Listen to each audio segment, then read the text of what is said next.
자, 그러면은 전체적인 흐름을 봤을 때, 세계적인 흐름을 봤을 때 미국의 S&P 500대 기업은 약 90% 이상이 무형자산입니다. 그리고 일본 니케이 225도 32%입니다. 그러면은 대한민국은 얼마 정도 될까요? 대한민국 코스피 150대 기업은 얼마 정도 될까요? 우선 세계 특허 허브국가 추진위원회 공동대표 이상민 의원께 묻겠습니다. 어느 정도 될까요? 예, 다시 질문을 제가 좀 못 들으셨군요. 예. 예. 특허 등 무형자산이 우리 코스피 150대 기업에 차지하는 비율이 어느 정도 될까요? 그건 수치는 제가 잘 정확히 모르겠습니다. 모르겠습니다. 우리 특허를 많이 출연하신 황장 후보님은 어떻게 생각하십니까?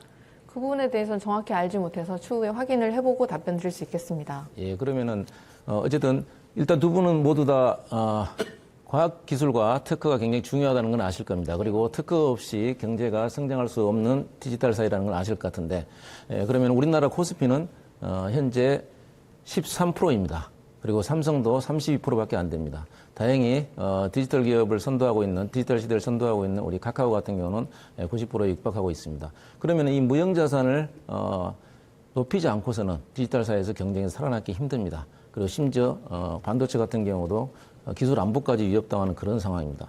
그러면 이쪽과 관련된 이제 대책, 이렇게 중요성을 알았다면 대책이 있을 것인지 있을 거라고 생각하는데, 어떻게 이상민 후보님도 다시 한번 그 대책이 생각나는 게 있으시면 말씀해 주시겠습니다. 그래서 질문의 요지를 정확하게 좀 제가 파악을 못했습니다. 그러세요? 예, 질문이 핵심적으로 뭘 말씀하시는 건지. 예, 디지털 시대에 무형자산이 국가의 경쟁력을 좌우할 건데 그 무형자산 비율이 우리나라는 13%밖에 안 된다는 뜻입니다.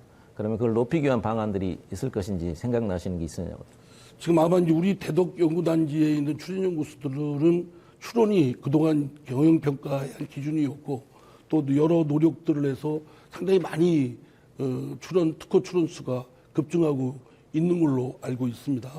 그러나 이제 말씀하신 대로 그 특허 등 그 지적재산권에 얼마나 그 품질 좋은 그런 지적재산권을 보유하고 있느냐에 따라서 패권이 결정된다고. 출원과 등록의 문제가 아니라 기업들의 무형자산을 높일 수 있는 그런 방안에 대해서 여쭤본 겁니다. 국가 전체.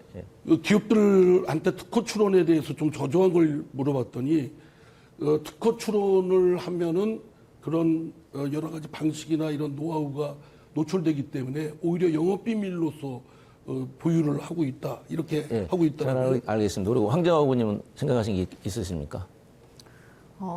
특허 출원과 그 관계된 것도 중요하겠지만 제가 중요하게 생각하는 것은 과학기술자들의 처우 개선 문제입니다. 그래서 제가 들고 나왔던 지원하되 간섭하지 않는다는 한국형 하르나크 원칙을 명문화하는 것이 중요하고 현장의 과학자들에게 과학기술자로서의 긍지를 갖게 하는 것이 제일 중요하다고 생각합니다. 황 후보님 죄송하지만 그거는 저는 다른 답변인 것 같아서 제가 좀 말씀드리겠습니다. 네, 알겠습니다. 예.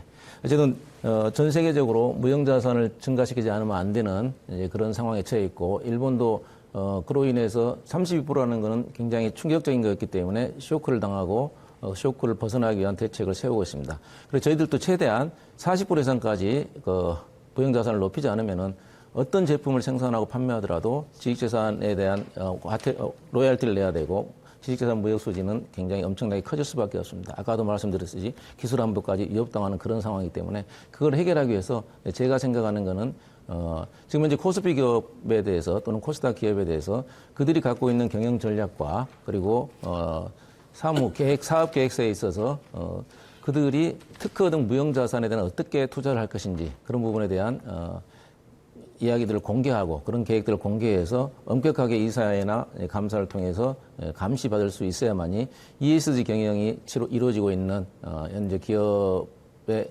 상황을 봤을 때 무형자산이 증대될 거라고 이제 보고 있습니다. 김천훈 후보님, 예, 그 공약을 하신 걸 보니까 아주 독창적이고 참신한 아이디어가 있어서 저에게도 자극이 많이 됩니다. 예, 고맙습니다. 이제 다만 이제 좀 이게 과연 가능할까라는 생각이 드는 몇 가지 점이 있어서 예. 제가 질문을 좀 하겠습니다. 예. 두 가지를 내걸으셨는데요. 유성과학 디지털 특별자치실을 독립 유성을 그렇게 하겠다라는 것과 또 과학기술정책개발청을 가칭이지만 설립하겠다라고 했는데 우선 첫째, 그 유성과학디지털특별자치시를 독립해 우리 유성을 그렇게 특별자치시로 독립시켜야 될 실익과 현실성이 있는지 말씀을 해주시기 바랍니다. 예, 현재 유성이 아까도 말씀드렸지만 과학과 경제가 분리돼서 따로따로 놀물을 해가지고 과학연구개발 성과가 굉장히 많음에도 불구하고 경제로 흐르지 않다고 말씀드렸습니다. 그래서 그 문제를 해결하기 위해서 유성과학디지털특별시를 만드는 건데 지금 현재 유성과학디지털특별시를 만드는 이유에는 유성구가 대전광역시의 기초자치단체로 남아서는 절대로 아까 말씀드린 이제 과학과 경제를 융합시킨 혁신성장의 길을 걸을 수 없기 때문에 유성과학디지털특별시를 만들지 않으면 안 된다는 그런 말씀을 드린 것입니다. 잠깐 말씀드렸듯이 재정투유융자뿐만 아니라 투자 유치에 있어서 규제 철폐 그리고 도시계획권 같은 것들을 갖지 않고서는 유성이 발전하기 힘들고 대전의 기초단체로서 단순한 서비스나 행정의 집행 정도밖에 안 되기 때문에 앞으로는 지금과 같은 그런 길을 걷지 않기 위해서 아주 혁신적인 특별자치시로의 독립을 이야기 드린 것입니다. 근데 그게 유성만 따로 떼서 특별자치시로 독립될 수 있는 실현성이 있을까요?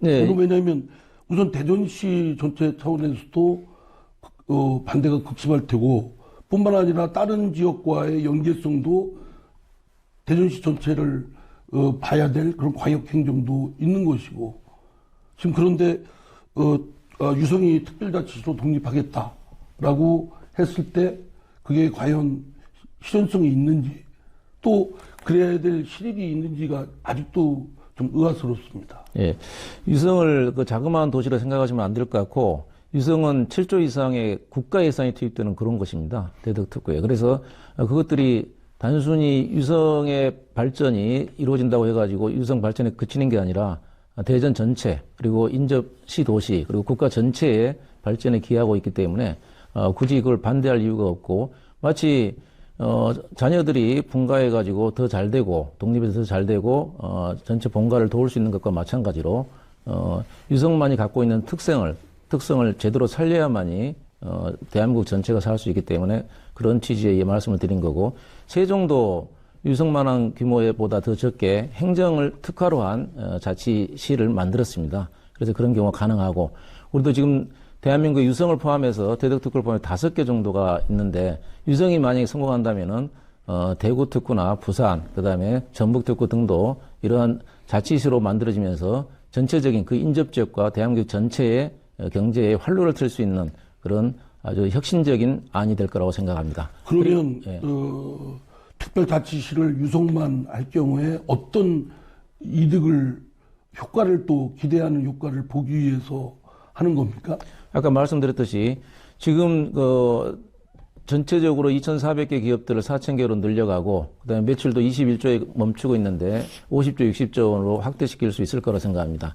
지금 연구개발 과제들이 그 성과로 특허가 많이 나오는데 그 특허 활용도는 27%에서 30%밖에 안 되고 사업화는 더 낮습니다. 그리고 제품화는 1%, 2%밖에 안 되기 때문에 이런 식으로 연구개발 과제들이 이제 성과를 가져옴에도 불구하고 경제로 흐르지 않고서는 절대로 성장이 이루어질 수 없다고 봅니다. 따라서 그 성장을 촉진하기 위해서 특별자치시를 만드는 것입니다. 예. 근데 지금 김찬훈 후보께서 말씀하신 대로 기대를 한다면 예. 이미 있는 대덕특구가 예. 바로 그 연구단지를 중심으로 해서 상용화하겠다라는 취지이니만큼 그걸 통해서 관철을 할 수 있지 않을까 이런 생각이 드는데요. 예, 그거는 굉장히 작은 생각이라고 생각합니다.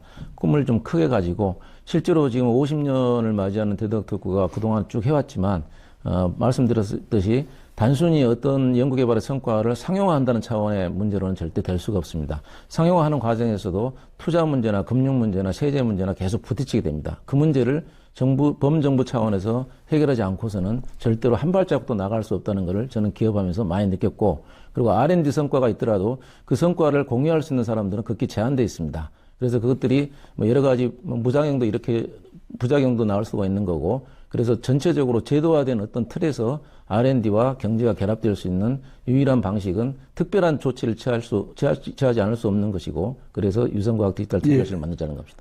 지금 뭐 세계 각국이 도시화, 예. 또 집중화, 광역화의 추세를 그게 트렌드 아니겠습니까? 예. 그래서 우리나라도 소위 메가시티다라고 해서 충청권 메가시티도 하고 있고 영남권도 그렇고 호남권도 그렇고 그런 추세로 지금 가고 있는데 이렇게 좀 쪼개서 특별자치로 간다고 한다면 그런 광역화 또는 도시화, 집중화 이런 메가시티의 추세와는 정반대로 역행하는 거 아닙니까? 예, 메가시티하고는 전혀 다른 차원의 문제고요.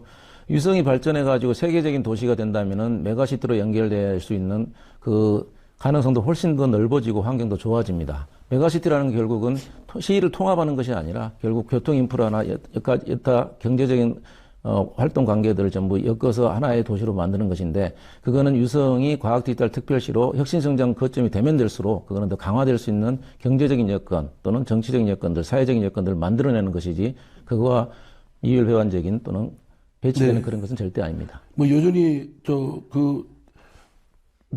미도움이 생기지가 않습니다. 또 하나는 과학기술정책개발청을 이제 설립해서 연구개발을 집중 지원하겠다라고 하고 있는데, 이미 지금 과기부 산하에 또 각 부처, 산자부나 뭐 보건복지부나 국토교통부나에서 R&D와 또 그에 대한 지원을 하고 있습니다. 이렇게 지금 복잡다지하게 있는 과학기술정책개발청을 세워서 일거에 연구개발에 대한 지원을 집중 지원하겠다라는 것도 부처의 현실성 면에서 그게 가능할까 이런 의문점이 듭니다. 지금 현재 하셨듯이 과학기술정책연구원이나 기획평가원 그리고 과학기부의 혁신본부가 있습니다. 근데 이들이 분산되어 있기 때문에 실제적으로 국가 미래를 좌우하는 100년 미래를 좌우하는 연구개발 과제를 제대로 설정하고 그리고 평가해서 미후에 경제와 산업으로 흐르게 할 수 있는 여지를 굉장히 줄여놨습니다. 심지어 혁신본부는 이번에 예산 삭감의 주범이기도 합니다.